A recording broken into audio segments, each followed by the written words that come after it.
It's the grandson of Right Thought. Welcome to the School of Marvelous Light, Little Flock. We've been talking about Abba dealing with pride and what we as the Little Flock must do during this time when he deals with pride. The world may think that he's going to deal with something else when judgment comes, but it's man that he's dealing with when judgment comes. And in man, it's his pride that is the root of all the other wickedness that goes on inside of him. In order for you to come to the Father, you must have a broken, contrite heart and spirit. You see that? If your heart is hard, if your heart is hard, then it's hard to break it because it's hard. You see that? And what makes a hard heart is pride. When we look at Egypt, we see Abba say, I'm going to harden Pharaoh's heart. So then that's making him into a Leviathan or a behemoth, like we were discovering when we were reading the word yesterday. These beasts represent an insurmountable opponent, an unbeatable foe. You understand it? I've told you all that's how Abba likes to do it. He likes to use weak things to destroy strong things. He likes to use small things to destroy large things. He likes to use insignificant things to tear down things that seem significant. And he changes not. So once you know his judgments, then you know in which way he's going to do a thing. You see it? So when you see pride, you automatically know what's coming next. A fall is going to come. You know it because you know that that's one of the things that Abba just can't stand. You see it? And so like when the Israelites were in Egypt and the Egyptians were using the Israelites to get, y'all understand what I be meaning when I be saying that? The mark of a beast is to get even at the expense of another. What are the Egyptians known for when it comes to the Israelites? They enslaved the Israelites and they made the Israelites do hard labor, it's called.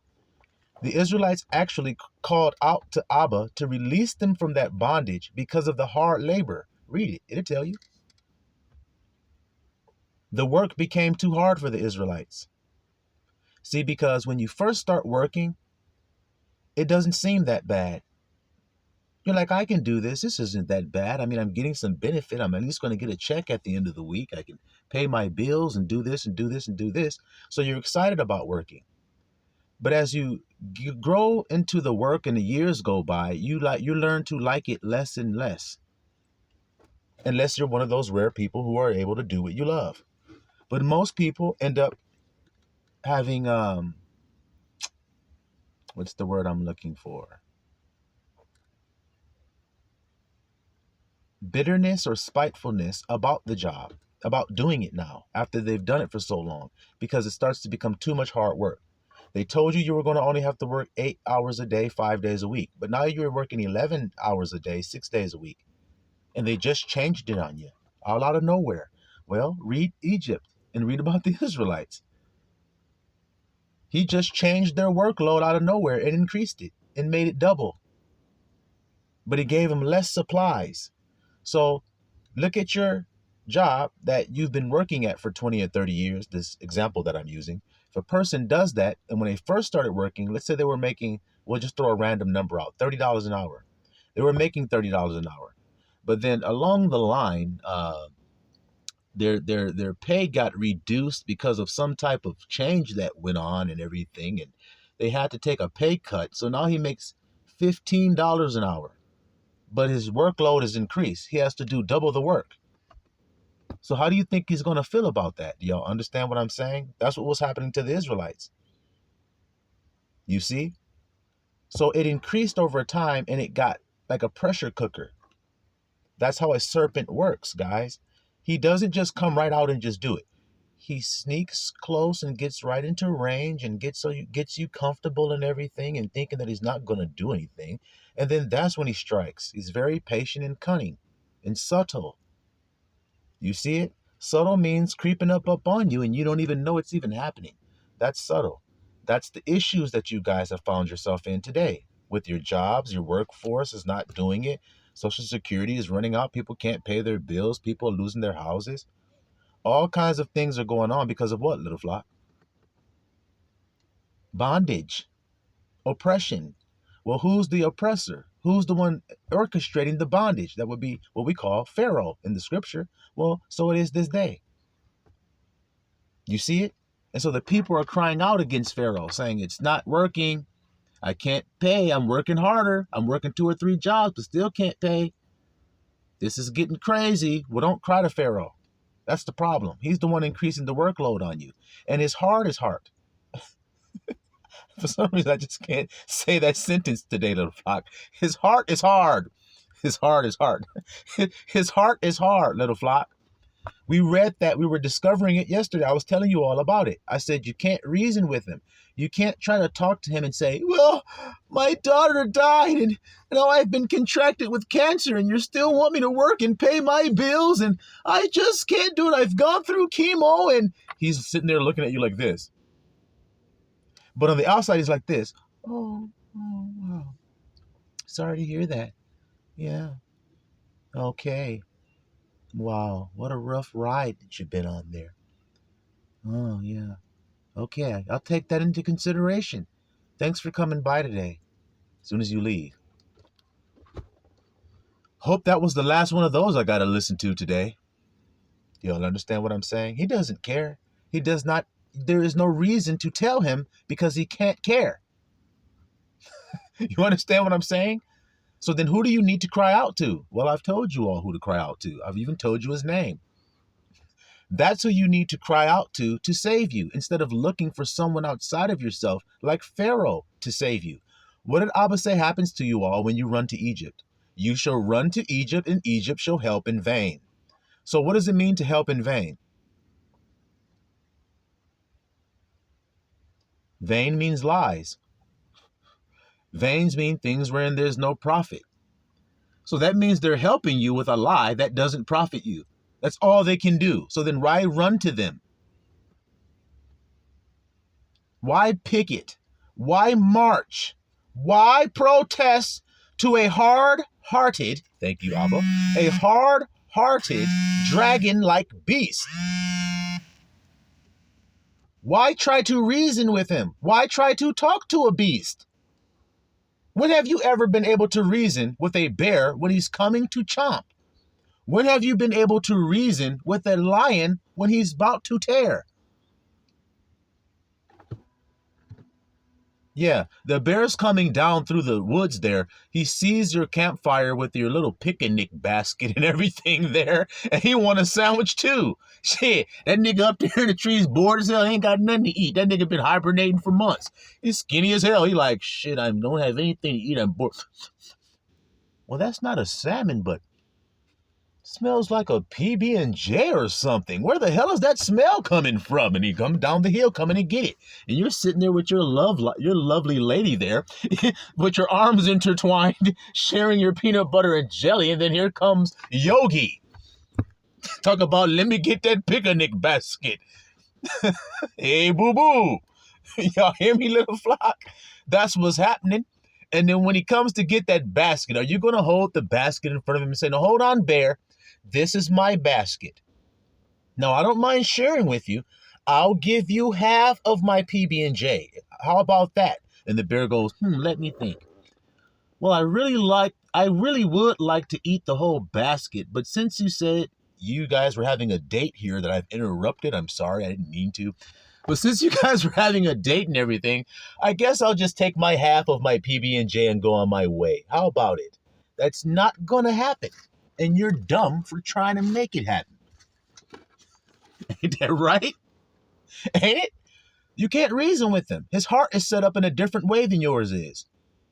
So the problem is, before we get into the meat and potatoes of this message, the problem is you as Israelites have been deceived into thinking you're just like everybody else on earth. No, you're not. If you're an Israelite, then you're different. Abba says you are. Let's see. Let me count the ways. He says, you are a peculiar people. Read the word peculiar in the Webster's or something, Merriam's dictionary or something, and maybe that you'll understand what it means.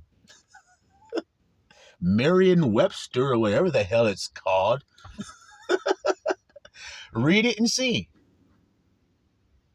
Peculiar. Okay. You are a holy people unto the Lord thy God. So you're a holy people.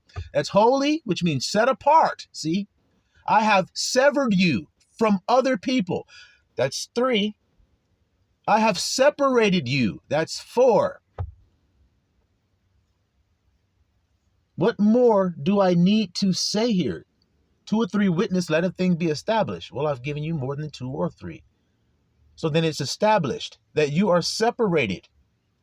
You're not like them. So when you consider people and think about their situation before you do something, and you think about how it may affect your neighbor, that's keeping the commandments of Abba when you do that. But when you do something without considering your neighbor, that's called a beast. And it's so easy and obvious to understand that. Those are the 2 grandsons that you guys have all been reading about in the Bible, Jacob and Esau.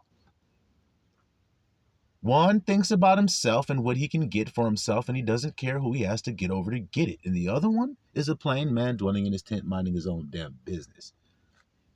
You see it, little flockulators? One of them is tender, one of them is not. One of them is circumcised, one of them is not. Now, you notice the Israelites in the Bible were the ones who were circumcised, and they called everybody else you uncircumcised. See?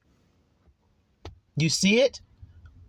So circumcision is not of the foreskin. So then as Israelites, what is your circumcision? That of the heart. See? So your heart is very tender once it's circumcised, isn't it? Like your penis is when it's circumcised. The head of the penis becomes very tender to the touch, right? All right then. Well, that's supposed to be your heart when it's circumcised. See how it's tender and it's not hard? See how that's how you're separated?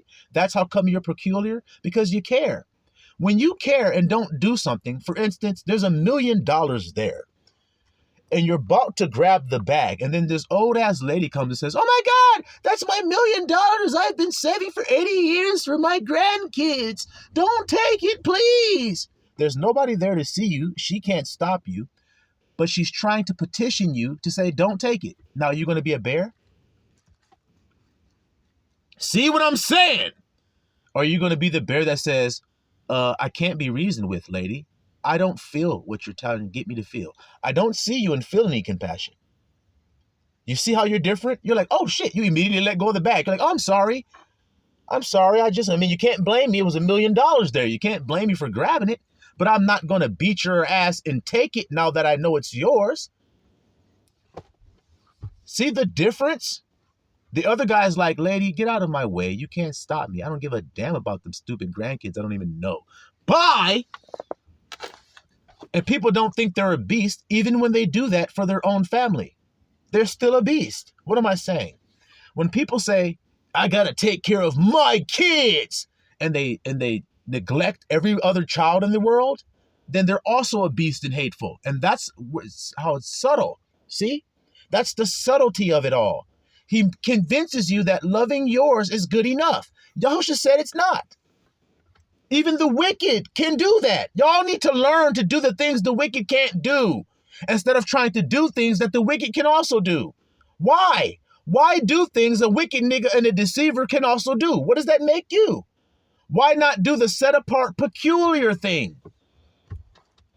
I am, grandson. I don't eat like those people eat. But they can change that too. They can change what they eat too if they want to fool your ass, won't they? Oh, yeah. Well, I don't dress the way they dress, grandson. Look at my clothes. Okay, here we go again. Can they change their clothes? You have a border of blue and fringes on your garment. Can that nigga go to Michael's or to Joanne Fabrics and get him some fringes and needle and thread and put that shit on his clothes too, even though he's wicked as fuck? Oh, yeah, he can. What do you think Yahushua meant when he says they do everything to be seen of men and they indeed appear righteous outwardly? What do you think he meant when he said that? They can do the righteous shit on the outside too. That doesn't make you set apart. You just think it does. That's what I'm waking you all up from. That false bullshit, weak-ass, unprofitable, vain judgment y'all got. I've done this. That's how I'm set apart. Are you set apart in your heart, or do you deceive in your heart the same way they do? Do you paint it up to look good, but in the inside is filthy, just like they do?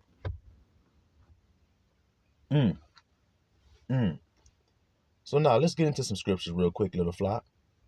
Since we're talking about pride and Abba breaking it down, let's see what pride does, and then let's see what the results that Abba give because of pride. Y'all see this, little flock of layers? All right, we're going to start in... Well, remember we read in Job yesterday, and it says that this Leviathan is the chief or the head of all of those children of what? The children of pride. You see it, little flock? So this Leviathan and this behemoth who are going about taking and getting and conquering and stumping and smashing and devouring, you see it? What does Abba do when they have this characteristic, which I've told you, that stumping and taking and getting and doing all that is nothing but pride? That's what's caused it. Pride has, you see? So let's see how Abba talks about pride. Let's just see. Let's go to Isaiah 28, and we'll start there. We've read this in the previous message. We're going to read it again so that it can click. Now that you read about Leviathan and how he was the head of the prideful people, let's see here. Woe to the crown, 28 verse 1. Woe to the crown of pride. Stop. See how it's there again? You'll be surprised who it's going to be when you read it too, if you haven't read it already. Woe to the crown of pride. Crown means the head or the pinnacle. See, like that Leviathan we were reading about. Woe to the crown of pride, to the drunkards. Drunk. What does that woman have in her hand? She has a cup. And she makes everybody drunk with it. Starting to come a little clear. Continuing. Drunkards of Ephraim. Oh, wow. The northern kingdom of Israel. Interesting. Whose glorious beauty is a fading flower. See, it's just like everybody living on earth. People are very prideful and vain about how they appear, correct? They learned that from their mother. Their mother is Jezebel, not Sarah. As Isabel, not Sarah. Sarah is a woman that is about the heart, whose daughters you are, if you do well without amazement. That's the scripture, by the way. So Abba implores you to be daughters of Sarah and of the way that she is, which is a woman of the heart. You see it? And not about the outward. She's more concerned with wisdom. She's more concerned with knowledge. She's more concerned with meekness. She's more concerned with being submitted to her head. She's more concerned with that than anything outward, even though she was very outwardly beautiful. The Bible says that. But that wasn't what she put her priority on. She was still a loyal wife to her husband, calling him Adonaiah. So this is a very beautiful, sought-after, desirable woman. Yet she's so humble, she calls her own husband Adonaiah, her Lord. How many women do you know speak that way about their husbands, truthfully from the heart, not just with word, like the Bible says? You honor me with your lips, but your heart far from me. So that would be like a woman that calls her husband all kind of sweet little names and every damn thing and calls him Lord and everything, but she doesn't actually listen and do what he says to do. But a woman who actually does the words that she says, being not a hearer, but a doer as well. You see it? You see? So glorious beauty is a fading flower. So all the people that have been beautiful have faded. You see an old wrinkled 90 or 80-year-old woman sitting there? She might have been drop dead gorgeous 60 years ago, but now she's faded and crumpled up like a rose does. Turns all dark and wrinkled up and every damn thing. But when it was in full bloom, gosh golly, right? But that full bloom is only a moment, correct? It only lasts for a moment. Go buy your girl a dozen roses. She's going to take them and sniff them and hug all of them and go, wow, thanks, hubby. These are so beautiful. Let me put them in some water. She puts them in there. You go back to her house a month later. Look on her dining room table there in the centerpiece where the roses in the vase were sitting. Go ahead and look at the water and the roses now. The water looks like iced tea, freshly brewed, and the roses look like your marshmallow if you left it over the fire for too long. Y'all hear me, little flock? All right. So it's a fading flower, see, which are on the head of the fat valleys of them that are overcome with wine. So when you're overcome with wine, how do you start talking to people? Pridefully. You get arrogant. You get what they call liquid courage. See, liquid courage is actually computed as pride. That's all it is. That's what happens when you're drunk. You see it, little flocculator. So you see, they got it. They drunk, so they prideful. Behold, I am hath a mighty and a strong one, which as a tempest of hail and a destroying storm, as a flood of mighty waters overflowing, like the grandson has told you, just as in the days of Noah, so shall it be, to break their damn pride. Okay? Shall cast down to the earth with the hand. Verse 3, the crown of pride, the drunkards of Ephraim, shall be trodden under feet, and the glorious beauty which is on the head of the fat valley shall be a fading flower, and as the hasty fruit before the summer, which when he that looketh upon it seeth it, while it is yet in his hand, he eateth it up. You see that there, little flock? So in other words, they're prideful, they're drunk as hell on pride, and now I'm going to destroy them and tread them down and stomp them down into dust, because that's what happens when you become prideful. I was about to do that. So I'm warning you all of the escape route like I've told you. What else do you think I'm going to do if he told me to tell you this, as this is the way out? What do you think I'm going to do? Not just keep telling it to you? Well, what did Noah do? 100-something years, he said it. How much fruit did he bear? And you guys wonder why the grandson's name is Hebel, as you call him, Abel. Why? Vanity. His sacrifice. Look at Noah. His sacrifice. Vanity. 8 souls were saved, and they were they of his own household. There weren't even all those other people didn't listen to Noah. They rejected what he had to say. They rejected the comfort he offered them. You see it, little flock? You see how it's all connected like Legos? Continuing. Let's go to Isaiah 3. All right. Isaiah chapter 3. We're going to start at verse 16. All right. Moreover, I am saith, because the daughters of Zion are haughty, Ephraim, now it's daughters of Zion. Can you guys hear this today or what? The daughters of Zion are haughty. What does haughty mean? Because if you don't know what it means, then how do you know how to stay away from it? Haughty is blatantly and disdainfully proud. Oh, there's that word again. Not only proud, but blatantly and disdainfully proud. Having or showing an attitude of superiority and contempt for people or things perceived to be inferior. See?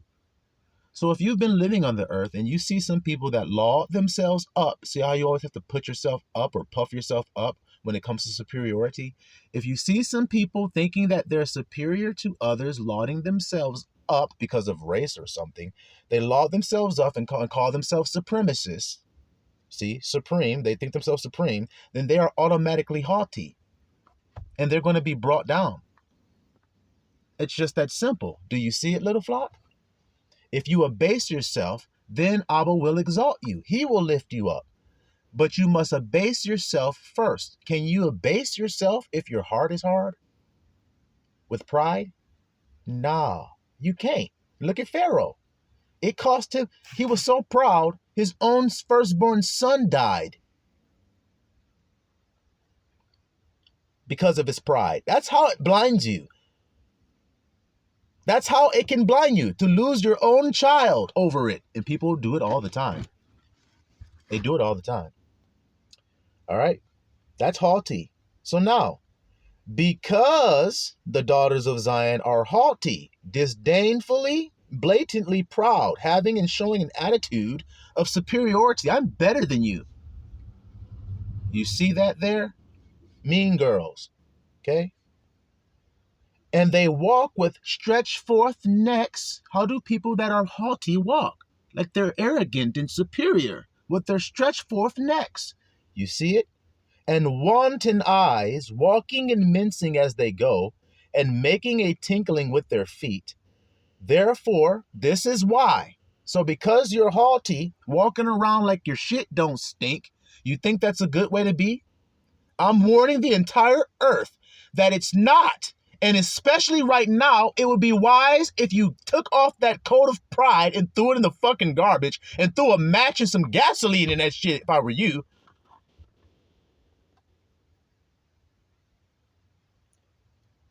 Therefore, I will smite with the scab, the crown. The what? The crown. What did we just read over there about Ephraim? The crown of pride. I'm going to smack and bonk your ass right on that crown of pride. Bing! Stars and birds going around your head. Now that nigga's looking like he's about to be dead. Well, if he's not, let's just see how she's going to be looking here. She got bumped. Therefore, I will smite with a scab the crown of the head of the daughters of Zion, and I will discover their secret parts. See, shit that they did in secret. Like that woman that's all walking around like her shit don't stink with her long 24-inch weave on, like it's her hair. And then all of a sudden she walked through the doorway and the door closed, her car door closed on her fucking hair as she was getting out the car. And she walked off and it snatched her shit off in front of everybody. Snatched the glue and edges and every damn thing with it. That's a sign to tell you how it feels to be stripped of your pride instantly. It's embarrassing as hell. That's the only thing that can strip you of your pride, dumb nigga. That's the only thing that can strip you. It has to be embarrassing. It has to be extremely painful, no way out of it, and completely demoralizing to you when it happens. That's the only way it's effective. And so Abba's the only one who knows how to do that. That's why he said, vengeance is mine, because I got the perfect plan for these niggas. I know exactly what they need. I prescribe the medicine they need. Just like he said when we read Job. You see, guys? I'm just paraphrasing what he said in Job when he said, I have to bring my sword to this nigga because can't nobody else bring him down. That's pride. This is the illusion, the image that represents it. This big-ass beast. It represents pride when it's in you. And only Abba can break it. Nobody else can. Just like he said to Pharaoh, I have lifted him up so that I could break him down. See? Y'all ain't hearing this or something? Hope ye is. The wise are, because only they shall hear and understand. In that day I will take away the bravery of their tinkling ornaments. Now let's see what Abba takes away. And let's see if it's inside of their body or on the outside of it. Okay? Let's see. He shall take away the tinkling of their ornaments, that's one, about their feet, and their calls, 2, their round tires like the moon, 3, the chains, 4, bracelets, 5, and the mufflers, 6, the bonnets, 7, ornaments on the legs, 8, headbands, 9, tablets, 10, earrings, 11, the rings, 12, nose jewels, 13, and the changeable suits of apparel, 14, the mantles, 15, the wimples, 16, the crisping pins, 17, the glasses, 18, fine linen, 19, hoods, 20, and the veils, 21. So 21 things. I got 21 questions, and they all about us. That's what Abba was saying to the daughters of Zion. I got 21 questions. Let's see what the first question is. Do you have on any tinkling ornaments? Snatch! Do you have on any calls or tires like the moon? Snatch. Do you have on any Cuban links that you love talking about? I got on a Cuban and all this shit. Snatch. Do you got on any bracelets? Yeah, I see some Tiffany on your shit. Snatch. Isn't that what he's doing? He got 21 questions and they all about us. Ain't that what he's doing? Asking her 21 questions. Why you got this shit on? Why you got that shit on? Why you got this shit on? Where'd you get that from? It's like a husband. His wife goes off to a girls trip to the Dominican Republic and shit. This nigga's living in Nebraska or some shit. 2 weeks, they go on this vacation. She comes back 2 weeks later. She comes back. She has on all kinds of new clothing, new jewelry. I ain't talking about fake shit. She got new diamonds and shit. Diamonds necklace and shit. Expensive ass Birkin bags and Coach and shit. You're like, I didn't give you that much money to go on this trip. Where the hell you get all that shit from? And once he finds out that she got it from her other lovers and every damn thing, what is he gonna do to it? Strip her of the shit. Well, that's what Abba said he's gonna do. And not only here where we're reading, he says it in another place as well. All right, you might want to read the book of Hosea or something. All right, so all of these things are outward. That's the point. So then if you were a wise person and you heard this, you would say, wait a minute, all of that is because of pride. I'm decking myself out to make myself up to be something. So then if Abba is going to rip it and strip it, he gonna rip it and strip it up off me, then it seems if I'm a humble person, I would take all that off and humble myself first in sackcloth and ashes, because I'm humbling myself to receive the presence of Abba. I'm not going to be prideful in his presence because I'll be destroyed if I do that. Like he's saying here. See how the grandson's telling you how to be? Come down the Jordan and go down to the Dead Sea. Y'all understand what I mean when I say that? Those who have wisdom do, because I've told it to you as well. Continuing. Verse 24. And it shall come to pass that instead of a sweet smell, there shall be a stink. And instead of a girdle, a rent. And instead of well-set hair, baldness. And instead of a stomacher, a girding of sackcloth. And instead of burning, burning instead of beauty. So instead of a stomacher, a girding of sackcloth. You see how he stripped up everything and put sackcloth on her? Why she didn't do that to herself? Because she wasn't humble. So Abba had to do it. So in other words, when you're the child and something is going on and you self-correct yourself before the father gets home, then when he gets home, he's going to be pleased with you for self-correcting. But if you don't self-correct and he gets home and has to correct you, it's going to be painful for you, isn't it?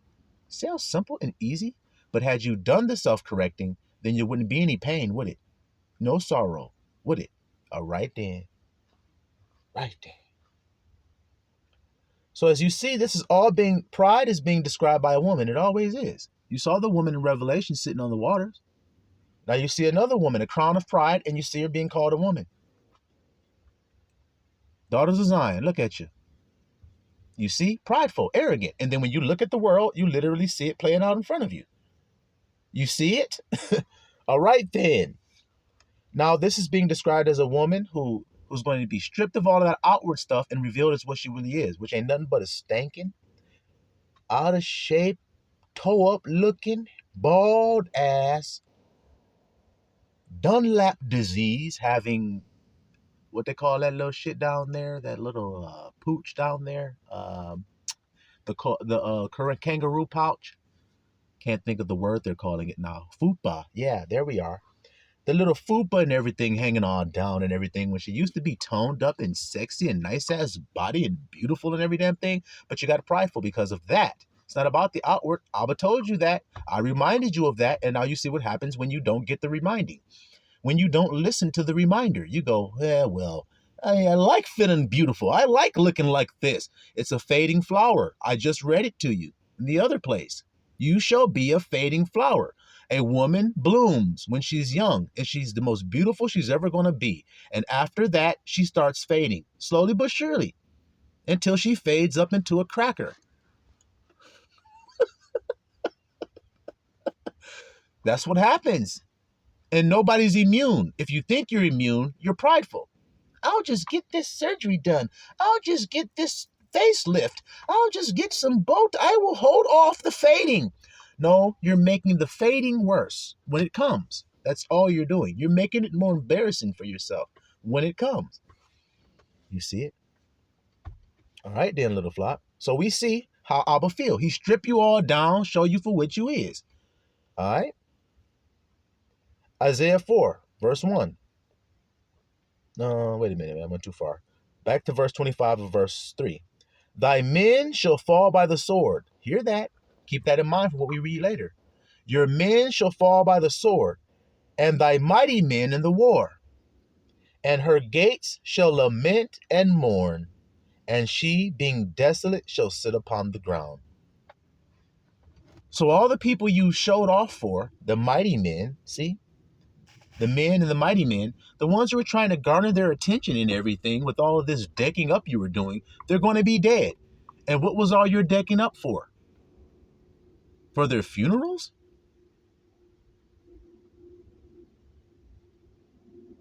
There won't be anybody there to impress, so you did it in vain. That's what Abba's telling you. You don't know the time you're living in or something? That time is past. I told y'all this. My words were, all of the frolicking in the flowers and dancing in the sun and twirling and every damn thing you guys have been doing and every damn thing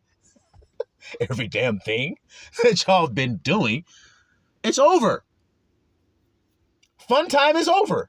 Now, how clear do you want me to say it? It's just that y'all don't believe that what I'm saying is true. That's all. You're faithless.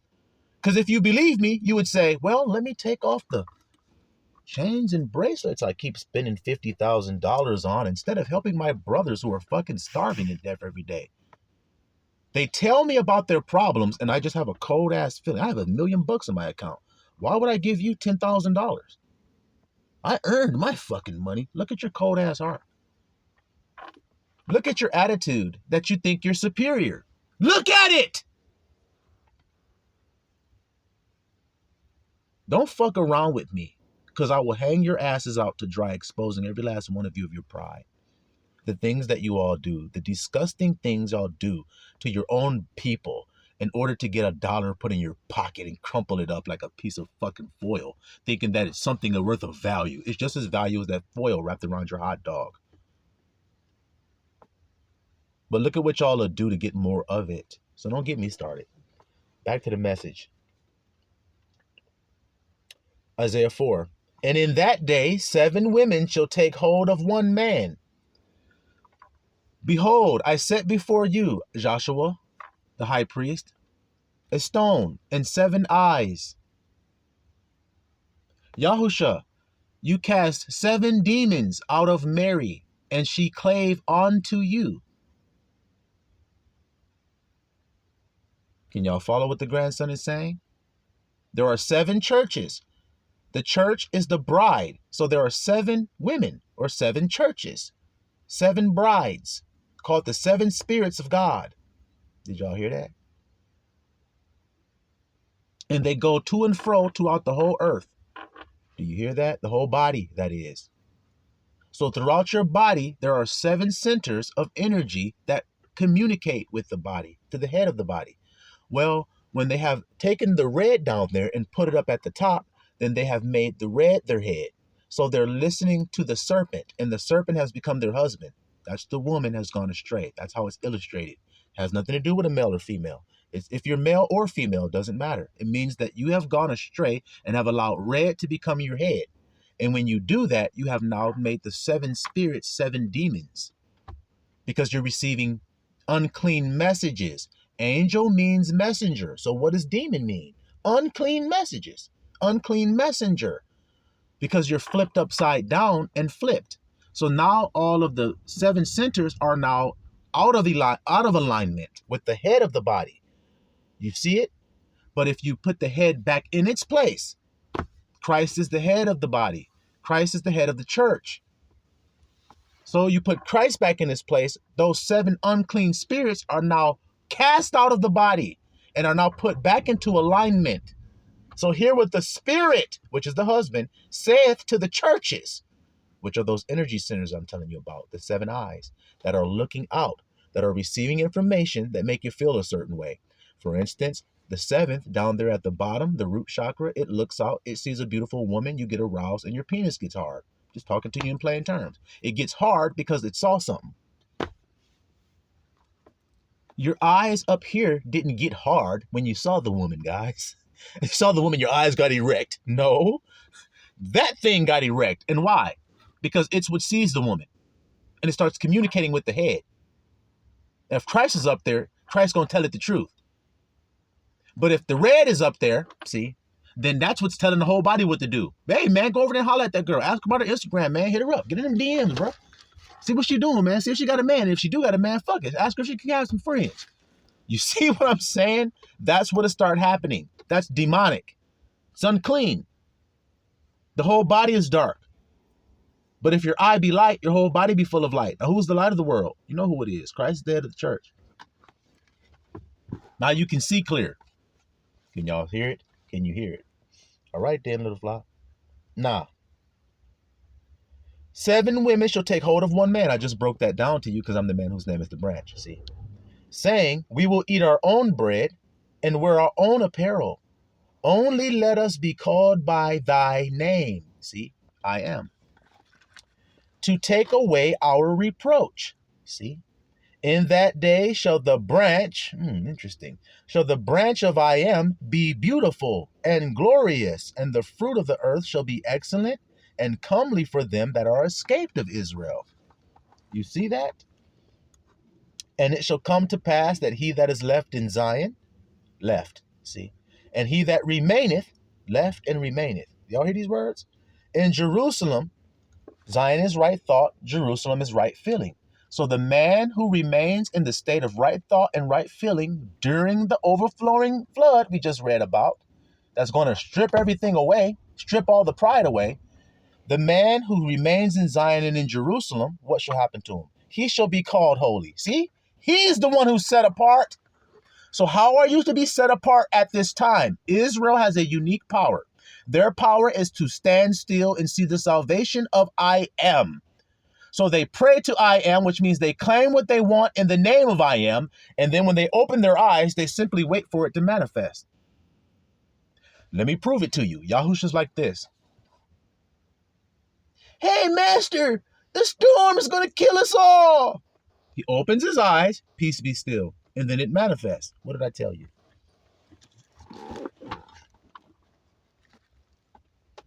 All right. You shall be called holy, even every one that is written among the living in the city of peace. Jerusalem means the city of peace. So now, everyone that is written among the living, I am means you're alive. If you're dead, you can't say I am anything. You're not anything if you're dead. See the difference? So those who have been sealed with the name can say the name, which makes them alive. Alrighty then. When I am watched, when is this going to happen? When you must remain in Zion and Jerusalem, and you'll be called holy? When I am shall have washed away the filth of the daughters of Zion. What is their filth? Pride. Continuing. And shall have purged the blood of Jerusalem from the midst thereof by the spirit of judgment and by the spirit of burning. You hear that there? So when he purges this pride out that I keep telling you is coming on the earth, I keep telling you, when it happens, you're supposed to go.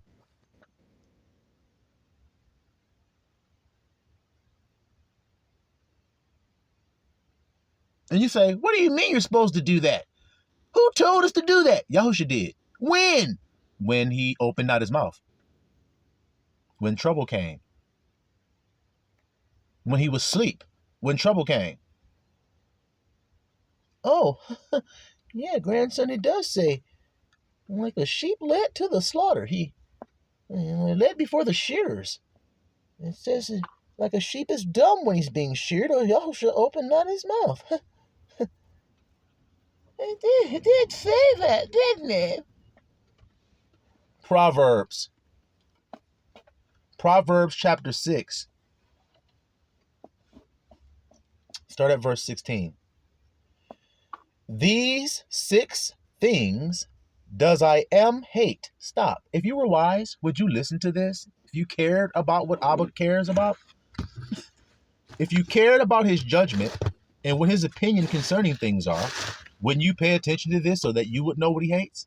Yep, seems like you would. Let's see what it says. These 6 things does I am hate. Yeah, 7 are an abomination to him. What are they? Verse 1, look at there. A proud look, stretch forth necks, wanton eyes mincing as they go. Can't be touched. I'm better than everybody else.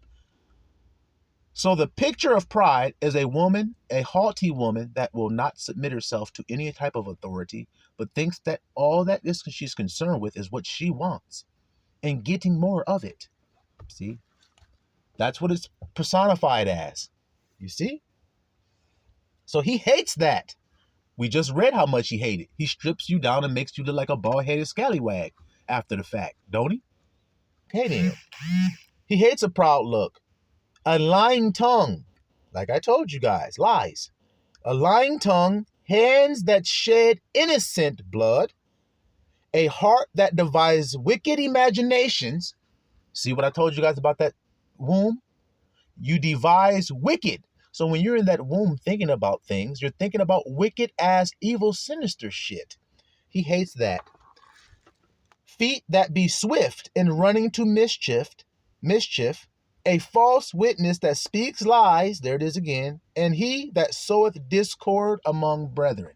He hates all that. Number 1 was a proud look. Y'all hear it? All right then. Proverbs 16. Go to Proverbs 16. Verse 18. We're about to do a little hopscotch thing we do, y'all. We're about to do a little hopscotch thing real quick.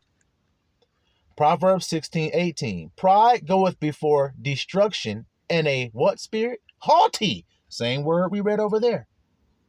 A haughty spirit. Somebody thinks they're superior. Somebody thinks they're better than other people.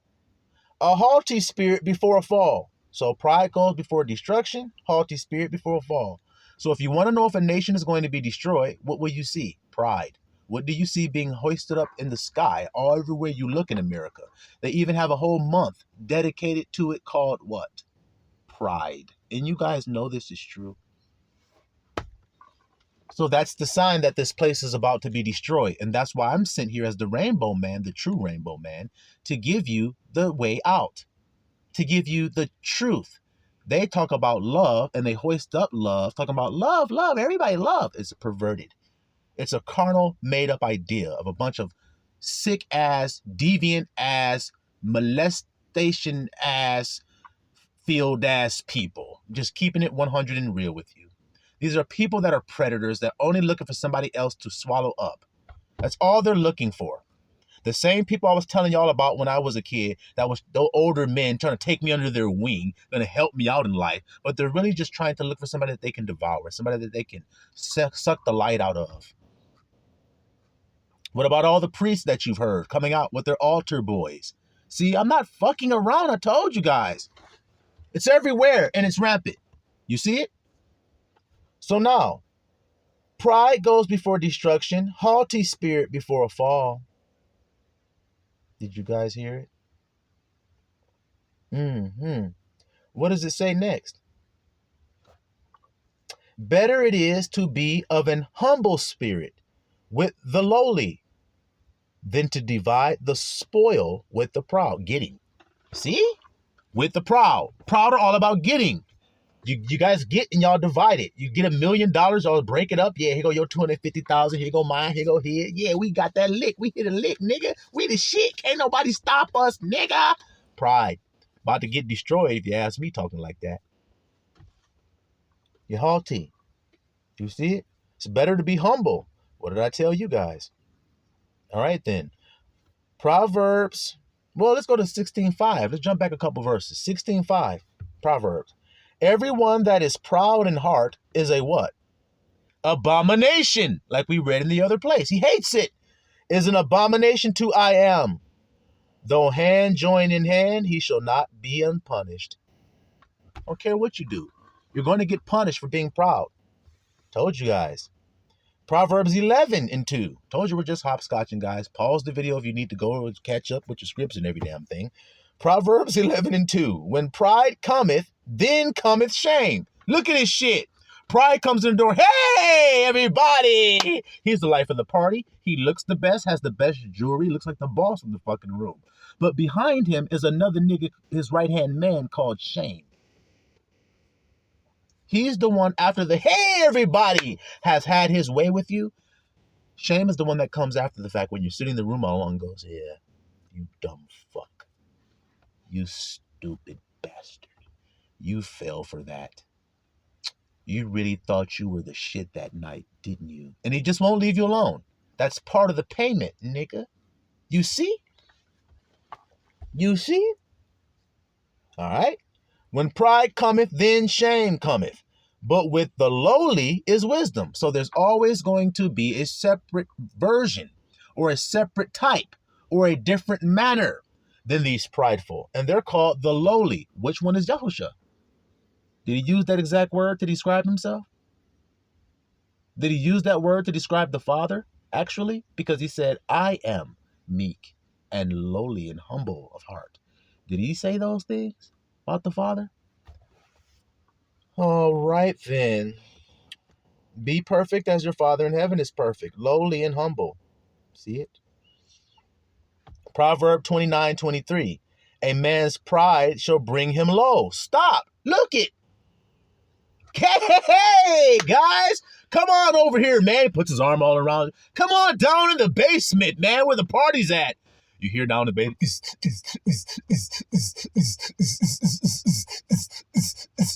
Yeah, man, sounds like a fucking party going on down there. As soon as you walk through the damn door, slam, the door closed behind you, a lock comes on that shit. Somebody shoves you down the fucking stairs, you fall down. All of a sudden, there's no music, there's no party, there's nothing. You're like, what the fuck? But spider webs and the centipede running across. Hold on a minute. I thought there was a party. Where's all the action? Here comes that nigga Shame. You dumbass nigga.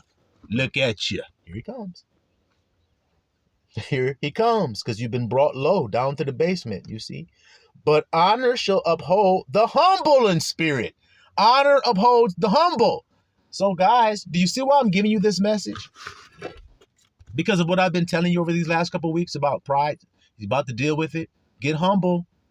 Stop trying to be flashy. Stop trying to show off. That shit is vanity. Stop trying to get with the Joneses and everything and try to get up on their level and shit. Fuck that nigga. I don't care how nice his rims are. I don't care how nice his clothes are and how good that girl look that comes see him. Don't fall for that shit. That bitch ain't nothing but a fat, stinking scallywag like we read about with a bald head. She just covered it up with all her mincing and pins and glasses and pomp that we read about. You understand there, little fly? Right then. Don't get caught up in outward appearance, because outward appearance is a big-ass lie. All right? What we want next? James chapter 4, verse 6. Let's jump over there real quick. James chapter 4, verse 6. But he giveth more grace, wherefore he saith, El resist the proud, but giveth grace to the humble. Here it is again. So what did I tell you I received when I went out there on the 40-day fast? He said, I give you grace. So that should answer why I went on the 40. Did I go out of pride so I could say, yeah, I'm just like Yahusha. I went out in the wilderness for 40 days. Is that what I'm doing? Or was I humble? Is that what drew me out there? The Spirit told me to go, and that's why I went. I didn't even want to. Told you guys that. I was damn near shuddering on the edge of the woods looking in like, oh, shit. But it started to get dark. And so I need to find a place where I was going to be instead of walking through the dark. I had to go on and get down in there, and I did. The first night I was as nervous as hell. I ain't gonna lie. Nightfall came down. I'm sitting there like, oh, shit, it's dark as shit out here. Damn. I thought there would be a little glimmer or something. It's dark as hell. And now that it's fall and nightfall, it is louder now than it was during the day. It's so loud at night, I can barely think.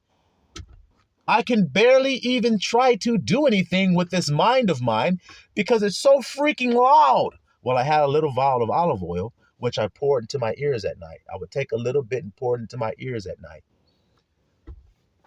and lay on back with the olive oil in my ears, and it would drown out a lot of that sound. Just telling you guys the truth of what happened. It's the only way I could deal with it. It was so freaking loud at night. Incredible.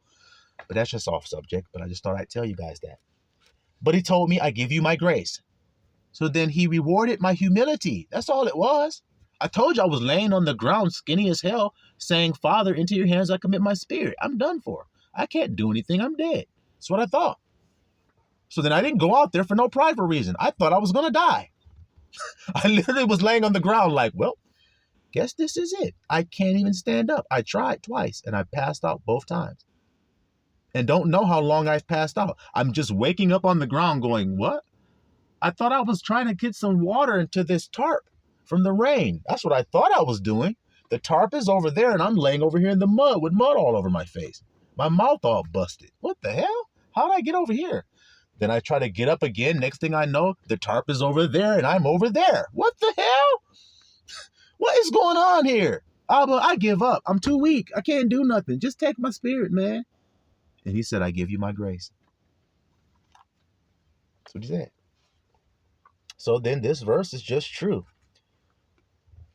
All right, then. All right. Proverbs 26, back to Proverbs 26:12. Like I said, we just want to make a quick little detour right there.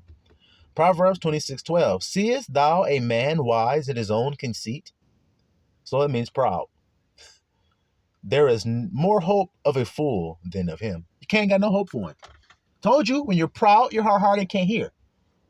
I can't be taught anything. I know everything. That's proud. That's a hard heart. And nobody can penetrate that but God. And God will. He will. He got a sword designed for you. He keeps telling you he will. You see it? All right. Philippians 2. Verse 3. Told you hopscotch time, y'all. You got to be like Jack be nimble. Jack be quick. Jack jumped over the candlestick. You see? You see? You got to be like Jack be nimble, man. Philippians 2 and 3. Let nothing be done through strife or what? Vainglory. Vainglory is another word for pride. Let nothing be done through strife or vainglory, but in what? Lowliness of mind. Let each esteem other better than themselves. So how do I have a superior mindset if my ideal is that this guy's better than me? See, it's the opposite. That's what sets me apart from these worldly ass niggas. They be like, damn, grandson, you're so good at this. You're so good at that. No, you're better than me. What? Hey, well. Just saying. What you expect me to say? Yeah, hell yeah. I'm the fucking best, nigga. I'm better than everybody else. You didn't know that? That's what you expect me to do? I ain't gonna do that shit. Because I ain't about to fall, trip, slip, or tip. The hell with that shit. Y'all hear me? All right. Proverbs 8 and 3. Yeah, we jump back to Proverbs. You might as well keep your finger in there or something real quick. Proverbs 8 and 3. The fear of I am. So when you fear I am, what is it? It is to hate evil. What is that evil? Pride and arrogancy and the evil way and the froward mouth do I hate. So we read it in the other place what he hate. Lies. That's the froward mouth. If you lie and you are prideful and arrogant, God can't stand your ass. See? And I hate it. You hear that, little flockulators? I'm saying all of this so that my hands are clean. You have been thoroughly warned of this before it all crumble. Because all falls down. It's about to happen. What will you do? We're about to read a man say those very words. What shall I do when it all falls down? Continuing. Jeremiah 9 and 23. Thus saith I am, let not the wise man glory in his wisdom, neither let the mighty man glory in his might. Let not the rich man glory in his riches. So whatever you have an abundance of, let you not glory in it. No matter what it is that you've been given, don't glory in it. Be lowly, just like we just read in another place. You see, we're just connecting some Legos, y'all. All right. 1 John 2 and 16. 1 John 2 and 16 says, for all that is in the world, for all that is in the world. This is what I mean. You better get hip to which world you are, because there's two. All that are in the world, the lust of the flesh, the lust of the eyes, I described that to you earlier, and the pride of life. The lust of the flesh, the lust of the eyes, and the pride of life is not of the Father, but is of the world. So what world does God love? He said over and over, he hates these things, he hates these things, he hates these things, and they're not of him. So then how does he love the world, that lives that way? He doesn't. He loves the world of the people that are peculiar and particular and stand out and separated and severed. That's who he loves. You see it? So Romans 12:16. Romans 12:16 says, be of the same mind one toward another, lowly, meek, humble. Mind not high things. What did it say about that Leviathan? His eye looks upon all high things. See? Don't mind high things. See how we're different? See? But condescend, decrease. See? Descend like Jordan, to decrease, to descend, condescend. See? To men of low estate, humble men. You got to go down. You got to get down so you can condescend to men of low estate. See? Be not wise in your own conceit. Says the same thing again there. You see it today. Yeah. Hope you do. Go to the book of Ecclesiasticus. Don't get confused. Not Ecclesiastes, but the book of Ecclesiasticus. Verse or chapter 10.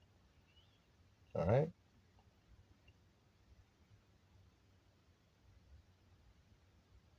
Ecclesiasticus chapter 10. And let's see what we find here. Let's see what we find here. Verse 7. Pride is hateful before El and man, and by both doth one commit iniquity. You commit iniquity against God and man when you're prideful. Depart from me, you workers of iniquity. See how simple it is? Prideful. Cut off. So what should man be doing right now? Humbling himself, little flock. It's so obvious. You see? All right.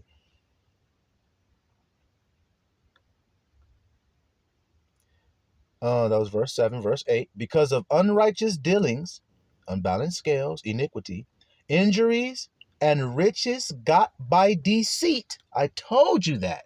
Getting by trickery, deceiving and hurting people, being injurious. See, injuries and riches got by deceit. The kingdom is translated from one people to another. So by deceit, it's been stolen from one people to another people by trickery, by deceit. You see? Why is earth and ashes proud? What are you made out of?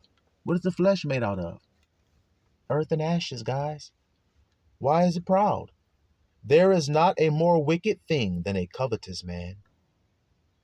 For such an one setteth his own soul to sell, sells his own soul, because while he liveth, he casts away. Stop right there. I'm going to jump down a couple verses to get back to the point I want.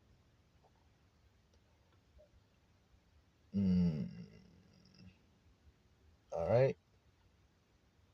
Because we want to be talking about covet stuff yet. We want to be talking about pride right now. The beginning of pride, verse 12. The beginning of pride is when one departeth from love. L. So look, what causes you to depart from God? What does the sheep go astray for? Or depart? Why does he do it? Pride. Hey, man. I think I know the right way to go, shepherd. Why are you telling us to go down there? It looks scary going that way. But it's safe that way. The way you're talking about going is dangerous as hell. but I don't think so. I think I know what I'm doing. That's called pride. And then he goes and he falls and gets destroyed. All right? Easy to be understood? Mm-hmm. So the beginning of pride is when one departeth from El, and his heart, and his heart, and his heart is turned away from his maker. See? No, I'm going to go that way. I think it's safe this way. Leaning into your own understanding is pride. For pride is the beginning of what? Sin. What have I told you, little flock of laters? You led by the red, you'll never be living, and that's what he said. If you led by the red, you see me?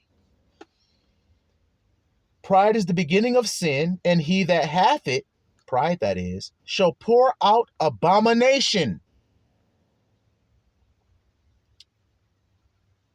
Abomination.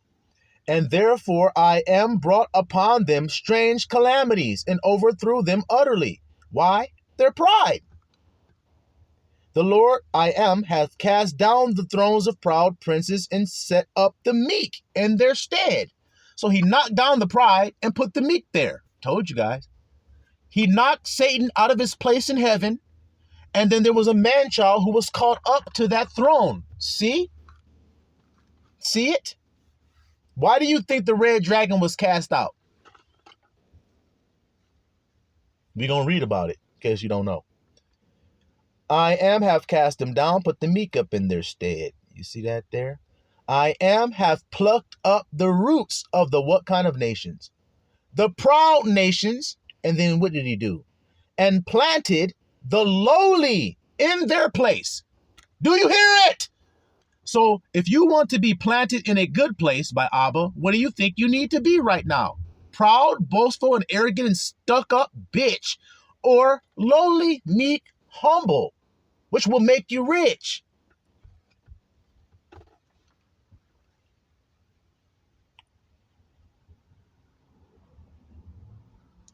Verse 18, pride was not made for men, nor furious anger for them that are born of a woman. Pride make you angry as shit, like Pharaoh. Told you. What does it say about the Leviathan? What did we read about him? You can't reason with him. He's angry. Abba said, stir up your furious anger. Remember we were reading it, little flock? Right then. It's not made for man, nor from one born of a woman. You see it? Pride wasn't made for you. So when you become prideful, you got that from some other source. It wasn't even made for you. You see it? All right. They that fear I am are a sure seed. Verse 19. And they that love him, an honorable plant. They that regard not the law are a dishonorable seed. They that transgress the commandments are a deceivable seed. All right. Now, go to Isaiah 14. Go to Isaiah 14. All right. For I am, verse 1, will have mercy on Jacob and will yet choose Israel and set them in their own land. And the stranger shall be joined with them, and they shall cleave to the house of Jacob. And the people shall take them and bring them to their place, and the house of Israel shall possess them in the land of I am for servants and handmaids. And they shall take them captives, whose captives they were, and they shall rule over their oppressors. So there's a flipperoo that didn't went on. Israel was enslaved, and now they're actually ruling over those who enslaved them. Is that not what we're reading here? Right then. And it shall come to pass in that day, in the day that I am shall give thee rest from thy sorrow. See, rest like he did with Egypt, delivered from the hard bondage. Now I told you today it's no different. People are going to cry out because of the hard bondage. They already are. Because of the hard work they got to do. Let's see. When I am shall give thee rest from thy sorrow, and from thy fear, and from the hard bondage wherein thou was made to serve. See? Told you. He gonna give you rest from it. That thou shalt take up this proverb against the king of Babylon. The king of Babylon. And say, how hath the oppressor The oppressor was the king of Babylon. You see it? Let's see what it says. The golden city, see, the golden city ceased. I have broken the staff of the wicked and the scepter of the rulers. He who smote the people in wrath, see, furious anger, not made for man. Wrath is a 7 deadly sin. Wrath, he smote the people in wrath with a continual stroke. Just no relenting, no mercy. See? He that ruled the nations in anger. See? Like I told you, Leviathan, that dragon, that old serpent that gave him his power. See? And ruled the nations in anger, is persecuted, and none hindereth. Now he's in trouble, and nobody's stopping it from happening. Yeah, because when we went into trouble in slavery, nobody stopped it from happening. No nation stood up and said, hey, why are you taking those people and taking them way over there to some strange land and enslaving them against their will? Why are you doing that? Nobody did that. So nobody's going to do that when he gets snatched. You see it? Watch this. The whole earth is at rest and is quiet. The whole creation waiteth for the manifestation of the B'nai Ha Elohim, or the sons of El. See it? They're the ones that use the name of I am. The whole earth is at rest and quiet. They break forth into singing. You see that? Go to verse 9. Hell from beneath is moved for thee to meet thee at thy coming. It stirreth up the dead for thee, even all the chief ones of the earth. See? Proud, high and mighty people. Even all the chief ones of the earth. It has raised up from their thrones all the kings of the nations. You see it? And all they shall speak and say unto thee, art thou also become weak as we? The proud ass nigger running the whole damn world. You become weak like us? Art thou become like unto us? See, thy pomp is brought down to the grave. Thy pomp. What does the word pomp mean? Pomp is a display of splendor, such as a royal ceremony.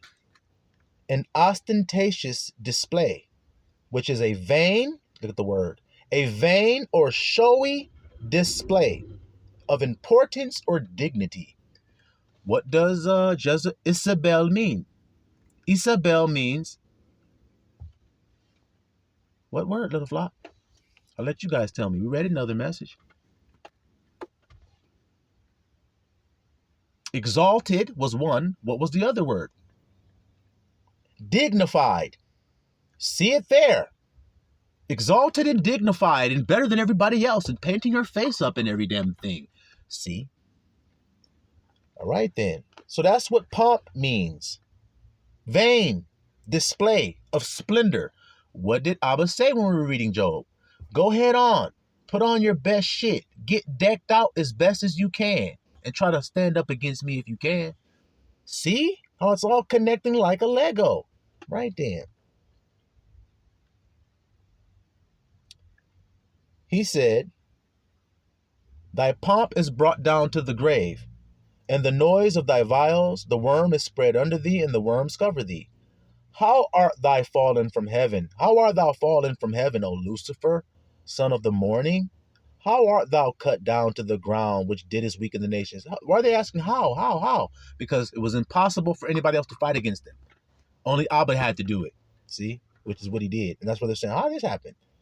For thou hast said in thine heart, I will ascend into heaven. I will exalt my throne above the stars of God. See? Superiority. I will sit also upon the mount of the congregation in the sides of the north. I will ascend above the heights of the clouds. I will be like the Most High. See it? Yet thou shalt be brought down to hell. Don't matter what you said. See? To the sides of the pit. And they that see thee shall narrowly look upon thee and consider thee, saying, is this a man that made the whole earth to tremble, that did shake kingdoms? That made the world as a wilderness and destroyed the cities thereof, that opened not the house of the prisoners, and all the kings of the nations, even all of them, lie in glory, every one in his own house?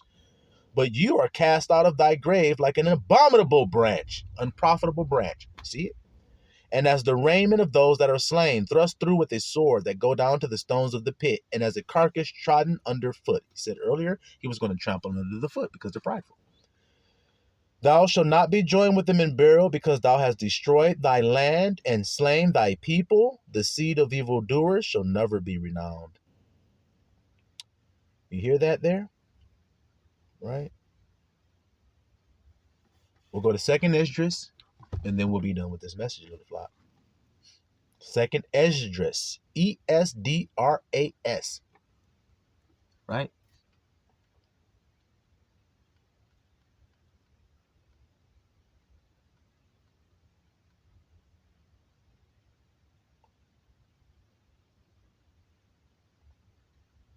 All right, Second Esdras 15. Start at verse. Let me see.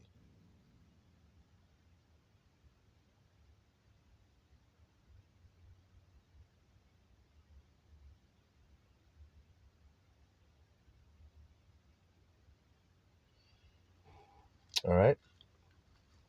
Start at verse 14. Woe to the world and them that dwell therein. For God so loved the world. Woe to the world. This is the same man that said, Jacob is the world that followeth it. Esau is the end of the world. Jacob is the world that follows it. This is the same man. So woe to the world and them that dwell therein. For the sword and their destruction draweth nigh. Hear it? That's what I'm warning you about. And one people shall stand up and fight against another, and swords in their hands. Starting to see that happen on the earth? Of course you are. For there shall be sedition among men, and invading one another. And they shall not regard their kings nor princes, and the course of their actions shall stand in their power. You see it? And man shall desire to go into a city and not be able. For because of their pride, because of their what, little flock? Because of their pride, the cities shall be troubled, the houses shall be destroyed, and men shall be afraid. Why? Because of their pride. Humble yourselves, all of you, or else. What do you think is going to happen if you don't? I'm showing you. Look at me. I'm showing you. I am a living testimony to prove to you how you should be, how you should not be concerned with none of that stuff. But hey,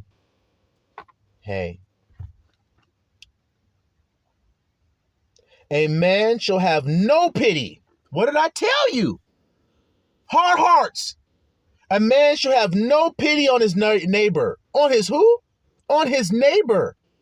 But shall destroy their houses with the sword and spoil their goods because of the lack of bread and for great tribulation. That's why the tribulation is coming, and the great tribulation, because men only become more prideful. That's the only reason this is going to happen to you, because of your pride. If you were to humble yourselves and repent, then maybe this wouldn't have come. This wouldn't have come to you, but it is. So because there's lack of bread, niggas start taking from their own neighbors, their own friends, going in their house saying, I know who got all their damn rice. That nigga, that prepper named John, he lives over there on that corner of that house down there. Let's go in there and breaking his shit. He got everything. He was telling me all about it yesterday. They're like, how the fuck you know? He's my best friend, man. I know exactly what's got there. I know the code and everything. He told me that in case he gets killed or something, that I would have the codes and be able to get access to the stuff. Fuck that. Let's kill him and take the access and every damn thing for ourselves. Have no damn pity because they're too fucking hungry. Turn into beasts. I gotta eat, don't I? So you gotta kill to fucking eat? That's all I ever known to do. I'm a hunter. All I ever known to do is hunt for my bread. I know, because you're a hunter of the field. The one God hates. I know. Well, let's continue. Verse 21. We're going to skip 20 and go to 21. like as they do yet this day unto my chosen. So the way they persecute and oppress God's chosen people, so will I do also. See, like I told you in the video yesterday, I said they put the chain on you and they never thought about them doing that as actually putting it on their ass in the future. They didn't even realize it. I'm just putting it on you and I've conquered you. That's the way somebody's going to talk to you. The same damn way you're talking to me right now. See, as we reading it, you see? So will I do also, and recompense, that means payback, in their bosom. See, says I am El. My right hand shall not spare the sinner, and my sword shall not cease over them that shed innocent blood upon the earth. Because he hates those who shed innocent blood. We read it earlier. The fire is gone forth from his wrath and have consumed the foundations of the earth, and the sinners like the straw that is kindled. You hear this? Verse 24, woe to them that sin and keep not the commandments, says I am. I will not spare them. Go your way, you children, from the power. Defile not my sanctuary. For I am knows all them that sin against him, and therefore delivereth he them unto death and destruction. For now are the plagues come upon the whole earth, and you shall remain in them. The plagues come, and you shall remain in them. For El shall not deliver you. Why? Pride. Because you have sinned against him. Behold, a horrible vision, and the appearance thereof from the east. Okay, we're going to jump ahead again. We're going to jump up a little bit.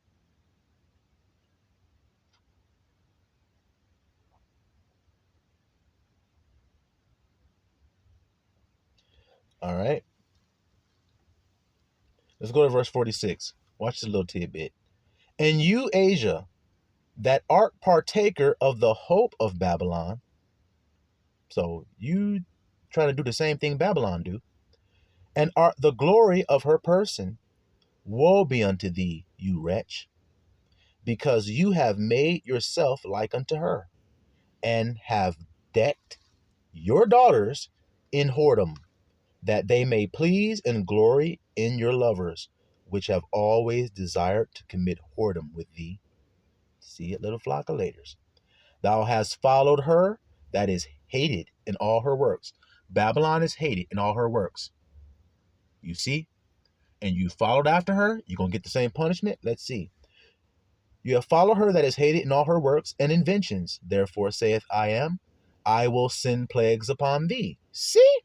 Widowhood. These are the plagues. Remember, she says, I sit a queen. I shall not suffer widow. I shall not suffer childlessness. None of those things. You see? That's what she says. Well, let's see what God's plagues are.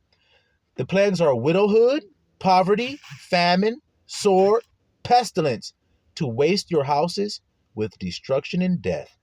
And the glory of your power shall be dried up as a flower. There it is again. And the heat shall arise that is sent over thee, and you shall be weakened as a poor woman with stripes. We just read that earlier about the daughters of Zion. Okay?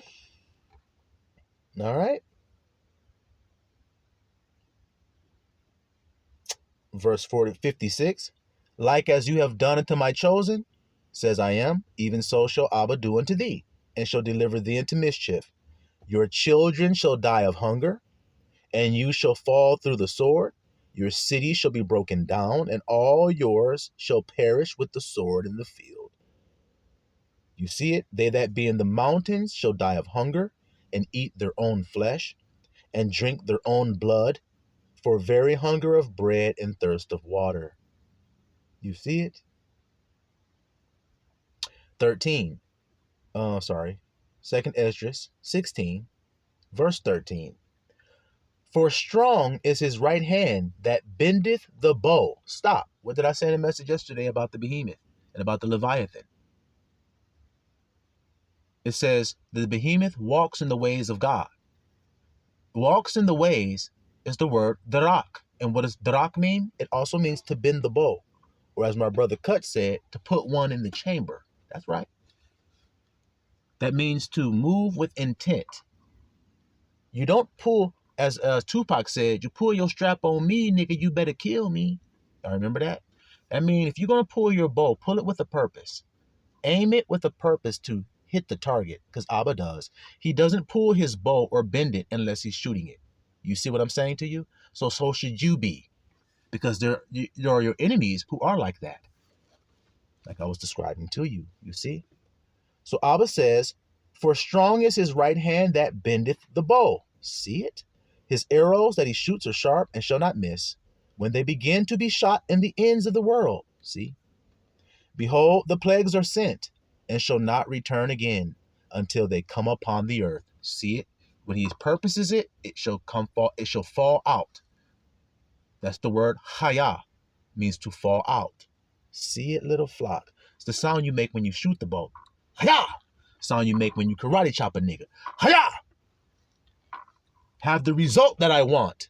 See what I'm saying to you? I only throwing the punch so that it can connect on the target. I'm not throwing it in vain. Like Paul said, I don't fight beating the air. Can you hear it? All right. Woe is me, verse 17. Woe is me, woe is me. Says it twice with exclamation points. That's why I'm saying it like that. Who will deliver me in those days? So now, this is the end of the message, and I'm about to give you guys the deliverance from all of these things that we've read about how God hates pride, how he's going to destroy the earth because of it. It's the reason why he destroyed it back then. These people are just like they were in Noah's day. They're deviants. They're corrupt. They're strange. They're after strange flesh. You see it? Same like they were in Noah's day. So pride destroyed them. And so it is this day. Pride is going to destroy these people, and the great flood is coming. The great flood that Abba is going to send, the scourges, the arrows are about to hit that he shot.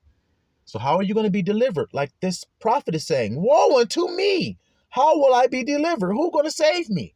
Let's see what Abba says. And then you'll know how to be saved, like the grandson told you. Now, if it don't line up with everything else that I've told you about being saved, then you don't listen to me no more. But if it line up and connect like a Lego, then what you think that mean here, little flockulators? Woe is me, woe is me. Who going to deliver me? The beginning of sorrows. Remember what Yahushua called it? These are the beginning of sorrows. See? Same thing. And great mournings. The beginning of famine and great death. The beginning of wars. And the powers shall stand in fear. The beginning of evils! Exclamation point. What shall I do when these evils shall come? That's what you should be asking if you were humble like this prophet. If you're attacking the earth god, nobody can defend themselves from it or stop it. So then what do we do? That's what he's asking. I know. That's why I'm telling you guys. Let's see. Behold, famine, plague, tribulation, anguish are sent as scourges for amendment. Amendment means to change your ways. I have done famines, plagues, tribulation, all kind of anguish has hit you niggas so that you could turn from your wicked ways. But what did he say they do? But for all of these things, they shall not turn from their wickedness. Pride don't hear, it don't see none of that shit. It just keeps right on going forward like I told you. So now you should not turn from your wickedness, nor be always mindful of the scourges. You're going to forget you even went through those things that were sent as warnings to you. You're going to forget all about it. Why?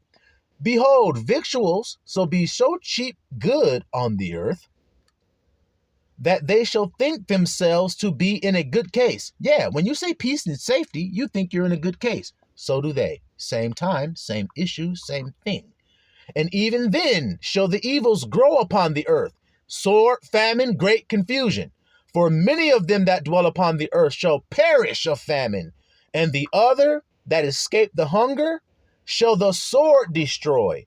And the dead shall be cast out as dung, and there shall be no man to comfort them. For the earth shall be wasted, and the cities shall be cast down. There shall be no man left to till the earth and to sow it. The trees shall give fruit, but who shall gather them? The grapes shall ripen, but who shall tread them?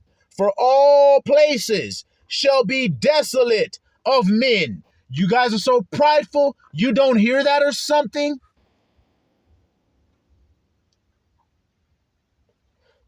They're so desolate, verse 27, so that one man shall desire to see another one and to hear his voice. I just want to see somebody or talk to somebody. I gave you guys the example. I am legend.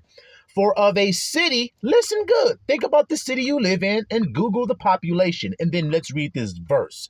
For of a city, there shall be 10 left. 10 left. And 2 of the field, which shall hide themselves in the thick groves and in the clefts of the rock in a cave.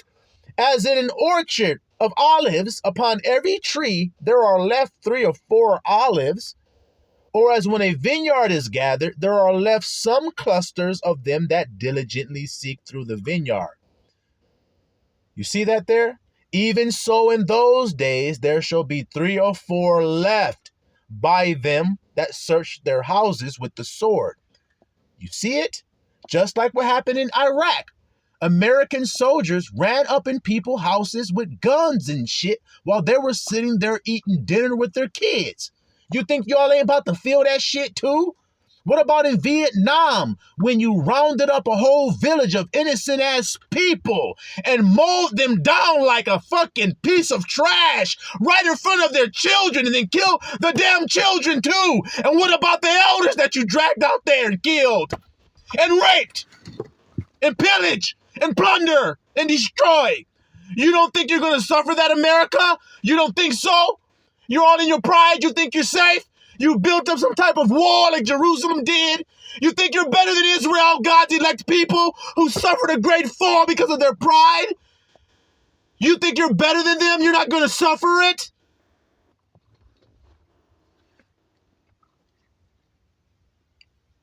And the earth shall be laid waste, and the fields thereof shall wax old. Their paths shall be full overgrown with thorns. Why? Because no man shall travel through. The virgins are going to mourn, having no bridegrooms. The women shall mourn, having no husbands, like we read about in Isaiah. Their daughters shall mourn, having no helpers. In the wars shall their bridegrooms be destroyed, just like we read in Isaiah. And their husbands shall perish of famine.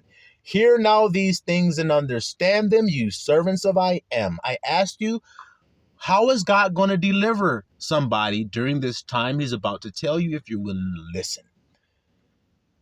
Behold the word of I am and receive it. Verse 36, see?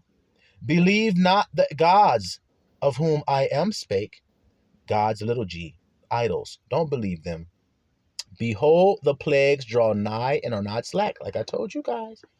As when a woman with a child in the 9th month bringeth forth her son with 2 or 3 hours of her pain, great pains of her birth, great pains compass her womb, which pains when the child cometh forth, they slack not a moment.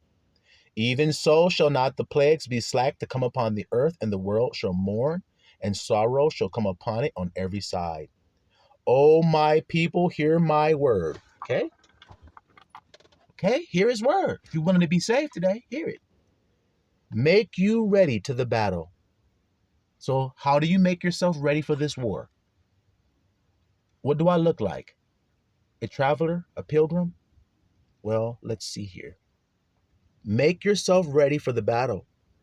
And in those evils, so during those evils that you're going to have to endure, be even as pilgrims upon the earth. Stop. Do you see it or do you not understand or something?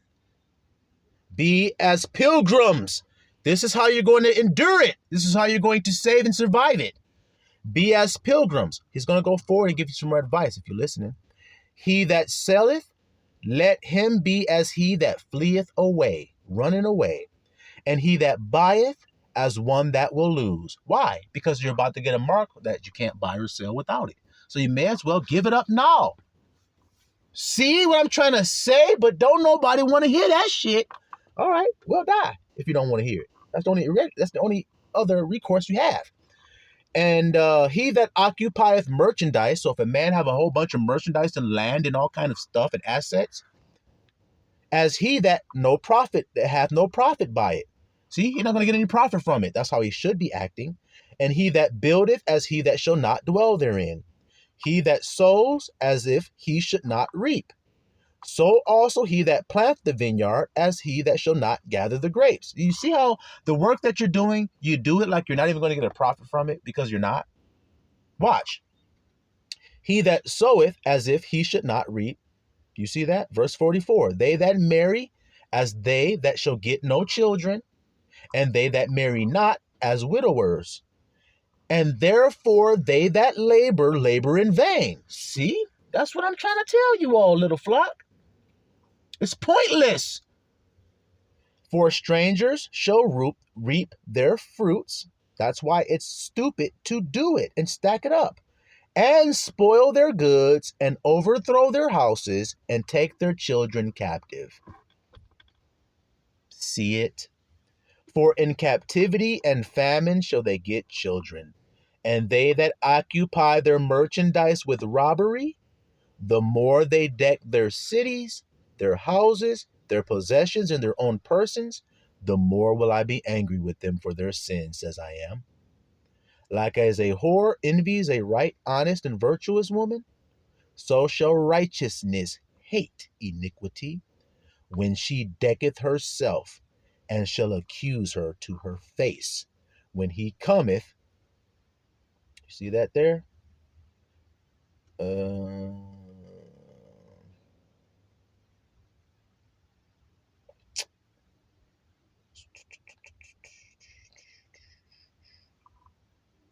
My bad, y'all. My phone tripping. Excuse me. When he cometh, that shall defend him that diligently searches out every sin upon earth. And therefore be ye not like thereunto, nor to the works thereof. This is how you're getting saved. He tells you, listen to me. I'm telling you how. You ask me how. You say, who gonna deliver me? This is how you get delivered. Don't be like them. Be humble. Don't be afraid to let things go. They're valueless. Moth and rust will decay it. People are going to spoil it and take it. So act like that. Be more ready to give than to receive. Y'all understand this?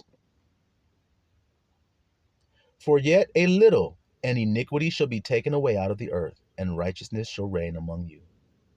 And we'll go ahead and stop right there. We've been going for a while, little flock. So do y'all see?